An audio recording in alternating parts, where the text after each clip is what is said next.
விவசாய கடன்களை முழுவதுமாக தள்ளுபடி செய்ய பரிசீலனை செய்யப்பட்டு வருவதாக நிதியமைச்சர் மரிய வில்சன் தெரிவித்திருக்கிறார். தமிழக வெற்றிக் கழக ஆட்சியில் ஆர்பிஐயின் அறிவுறுத்தலின்படி விவசாய கடன் தள்ளுபடி செய்யப்படுவதாக அவர் குறிப்பிட்டிருக்கிறார். கடந்த ஆட்சியில் விவசாய கடன் தள்ளுபடி விவகாரத்தில் ஆர்பிஐ கட்டுப்பாடுகள் எதுவும் இல்லை என்றும் அவர் குறிப்பிட்டிருக்கிறார். விவசாய கடன் தள்ளுபடின்னு பார்த்தீங்கன்னா உங்களுக்கு 2021 ஏஐடிஎம்கே வந்து அவங்க எண்ட் ஆஃப் த பீரியட் வந்து அனௌன்ஸ் பண்ணிட்டு போனது வந்து டிஎம்கே வந்து இம்ப்ளிமெண்ட் பண்ணாங்க. அது 5 இயர்ஸ் அவங்க வந்து ஸ்டேஜ் பை ஸ்டேஜாக பண்ணியிருக்காங்க. அந்த இன்ஸ்டால்மெண்ட்டில் பண்ணியிருக்கிறாங்க ஃபுல் வேவர். பட் இப்போ நம்ம ஆட்சிக்கு வந்த பிறகு 2024 ஆர்பிஐ ஒரு ரூல் சொல்லியிருக்கிறாங்க. 45 நாளுக்குள்ள நம்ம வந்து வேவரை வந்து வேவ் பண்ணி ஆகணும். ஒன்லி 45 டேஸ் எங்களுக்கு டைம் பீரியடே கொடுத்துருக்குறாங்க.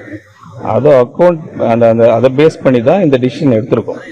தாவேக்கா தேர்தல் வாக்குறுதி மகளிருக்கு 2500 உரிமை தொகை பெண்கள் முக்கியமா பெண்கள் ரொம்ப ஆர்வமா எதிர்பார்க்கிறாங்க. அந்த கோரிக்கை எப்படி நிறைவேற்ற ரிவைஸ்ட் பட்ஜெட்ல உங்களுக்கு எல்லாம் தெரிய வரும், கவலைப்படாதீங்க. விவசாய கடன்களை முழுவதுமாக தள்ளுபடி செய்ய பரிசீலனை செய்யப்படுகிறது என்று பேசியுள்ளார் அமைச்சர் மரிய வில்சன். தாவேகா ஆட்சியில் ஆர்பிஐயின் அறிவுறுத்தலின்படி விவசாய கடன் தள்ளுபடி அறிவிக்கப்பட்டதாகவும் அவர் குறிப்பிட்டிருக்கிறார். கடந்த ஆட்சி காலத்தில் விவசாய கடன் தள்ளுபடி விவகாரத்தில் ஆர்பிஐயின் கட்டுப்பாடுகள் எதுவும் இல்லை என்றும் அவர் தெரிவித்துள்ளார்.